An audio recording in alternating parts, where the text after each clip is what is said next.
Hello అండి, bachelors కూడా ఈజీగా చేసేసుకోగలిగేలా మటన్ కర్రీని ఎలా ప్రిపేర్ చేసుకోవాలో చూపిస్తాను చూడండి. కుక్కర్లో మటన్ కర్రీని ఈ విధంగా చేయండి.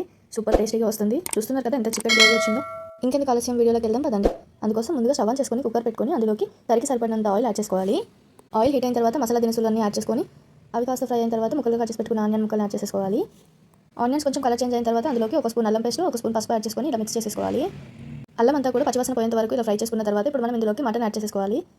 నీట్గా కడుక్కొని పెట్టుకున్న మటన్ అంతా కూడా ఇప్పుడు ఇందులోకి యాడ్ చేసేసుకొని బాగా మిక్స్ చేసేసుకోండి. ఇలా అంతా కూడా కలిసేలా కలుపుకొని మూత పెట్టేసేయండి. ఇలా వీడియోలో చూపిస్తున్నట్టు మధ్య మధ్యలో కలుపుతూ ఉడికించేసుకోండి. ఇందులో వాటర్ రిలీజ్ అవుతాయి కదండి, ఆ వాటర్ అన్నీ కూడా ఆవిరైపోయేంత వరకు ఉడికించుకోవాలన్నమాట. చూస్తున్నారు కదా, ఇలా రిలీజ్ అయిన వాటర్ అన్నీ కూడా ఇంకిపోయేంత వరకు ఉడికించుకున్న తర్వాత ఇప్పుడు ఇందులోకి రుచికి సరిపడినంత సాల్ట్ కూడా యాడ్ చేసేసుకోండి. తర్వాత 2 చిన్న సైజ్ టమాటోని ముక్కలుగా కట్ చేసి యాడ్ చేసుకొని కలిపేసుకోండి. ఇలా బాగా కలిపేసుకున్న తర్వాత ఇప్పుడు మనం ఇందులోకి రుచికి సరిపడినంత కారం యాడ్ చేసేసుకోవాలి. మటన్ కొంచెం కారంగా ఉంటేనే బాగుంటుందండి, అందుకని కొంచెం కారం ఎక్కువగానే యాడ్ చేసేసుకోండి. ఇలా రుచికి సరిపడినంత కారం యాడ్ చేసిన తర్వాత కారం అంతా కూడా ముక్కలకి బాగా పట్టేలాగా కలిపేసుకోవాలి. వీడియోలో చూపిస్తున్నట్టుగా మొత్తం కలిసేలా కలిపేసుకోండి. తర్వాత ఇందులోకి 1 స్పూన్ ధనియా పౌడర్, అలాగే 1 spoon garam masala powder add చేసేసుకోండి. ఈ మసాలాలు కూడా ముక్కలకు పట్టేలా బాగా కలిపేసుకున్న తర్వాత ఇప్పుడు మనం ఇందులోకి ఒక 5-6 రెబ్బలు కరివేపాకు వేసి మూత పెట్టేసి వదిలేసేయండి. కారం కొంచెం ఉడికిన తర్వాత ఇప్పుడు మనకు కావాల్సిన వాటర్ యాడ్ చేసేసుకోవాలి. నేను ఇక్కడ కేజీ మటన్ తీసుకున్నాను. కేజీ మటన్కి నేను 2 గ్లాసుల పెద్ద గ్లాసులో 2 గ్లాసుల వాటర్ తీసుకున్నాను.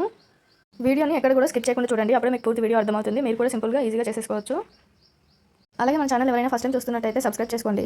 సబ్స్క్రైబ్ చేసుకున్నట్టయితే నేను ఎప్పుడు వీడియో పెట్టినా అది మీ దాకా చేరుతుందన్నమాట. అలాగే ఈ వీడియో మీకు నచ్చినట్టయితే యూస్ఫుల్ అనిపిస్తే మీ ఫ్రెండ్స్ అండ్ ఫ్యామిలీ మెంబర్స్కి కూడా షేర్ చేయండి. ఇలా వాటర్ యాడ్ చేసిన తర్వాత బాగా కలుపుకొని ఇప్పుడు కుక్కర్ మూత పెట్టేసి ఒక 5 విజిల్స్ వచ్చేంత వరకు హై ఫ్లేమ్లో 5 విజిల్స్ వచ్చేంత వరకు ఉడికించుకోండి. హై ఫ్లేమ్లో 5 విజిల్స్ వచ్చిన తర్వాత సిమ్లో 1 విజిల్ వచ్చేంత వరకు వెయిట్ చేసి మూత తీసేయండి. మూత తీసేయమన్నానని చెప్పేసి డైరెక్ట్గా మూత తీయద్దండి, పేలిపోతుంది. ఎయిర్ మొత్తం వెళ్ళిన తర్వాత మూత తీసేసుకోవాలి. ఇక్కడ నేను తీస్తున్నాను చూడండి, ఇలా విజిల్ సౌండ్ రానంత వరకు ఉంచుకొని తీసేసేయాలి. తెలియని వాళ్ళ కోసం చెప్తున్నానండి, తెలిసిన వాళ్ళు ఏమనుకోవద్దు. చూస్తున్నారు కదా, మన మటన్ కర్రీ 80% రెడీ అయిపోయింది. ఇప్పుడు మళ్ళీ స్టవ్ ఆన్ చేసుకొని మనకు గ్రేవీ ఎంత థిక్గా కావాలో అంత థిక్నెస్ వచ్చేంత వరకు ఉడికించేసుకోవాలి. మటన్ ఫ్రెష్గా ఉన్నట్టయితే తొందరగానే ఉడికిపోతుంది, లేదంటే అసలు ఉడకదండి. ఫ్రెష్గా లేదనుకోండి చాలా టైం పడుతుంది. ఒక 7-8 విజిల్స్ వచ్చేంత వరకు మనం ఉడికించుకోవాల్సి వస్తుంది. అందుకని నేను ఇక్కడ చెక్ చేయడానికి ఒక 2 పీసెస్ పక్కకు తీసాను. తర్వాత ఇందులోకి మటన్ మసాలా యాడ్ చేసేసుకోండి. నేను ఇక్కడ ఒక 10 రూపీస్ ప్యాకెట్ యాడ్ చేస్తున్నాను. కేజీ మటన్కి 10 rupees packet mutton masala add చేశాను. తర్వాత ఇందులోకి ఒక కొత్తిమీర, పుదీనా యాడ్ చేస్తున్నాను.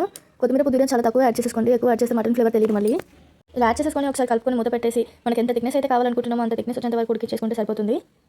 వీడియోలో చూపిస్తున్నట్టు మధ్య మధ్యలో ఇలా కలుపుతూ ఉడికించేసుకోండి, లేదంటే అడుగంటిపోతుంది. అందుకని మధ్య మధ్యలో ఇలా కలుపుతూ ఉడికించుకోండి. వీడియోని ఎక్కడ కూడా స్కిప్ చేయకుండా చూడండి, అప్పుడే మీరు పర్ఫెక్ట్గా చేయగలుగుతారు. అలాగే మీకు ఇంకేమైనా డౌట్స్ ఉంటే కామెంట్ సెక్షన్లో కామెంట్ చేయండి, నేను తప్పకుండా రెస్పాండ్ అవుతాను. ఈ వీడియో మీకు నచ్చిందని అనుకుంటున్నాను, నచ్చితే లైక్ చేయండి. అలాగే మీరు కూడా ట్రై చేసినట్టయితే మీకు ఈ రెసిపీ ఎలా కుదిరిందో కూడా నా కామెంట్ సెక్షన్లో కామెంట్ చేయండి. ఇంతేనండి, మన మటన్ కర్రీ రెడీ అయిపోయింది. ఇలా మనకు కావాల్సినంత థిక్నెస్ వచ్చేంత వరకు ఉడికించుకొని స్టవ్ ఆఫ్ చేసేసుకుంటే సరిపోతుంది. సబ్స్క్రైబ్ చేసుకోవడం మర్చిపోవద్దు. Bye bye.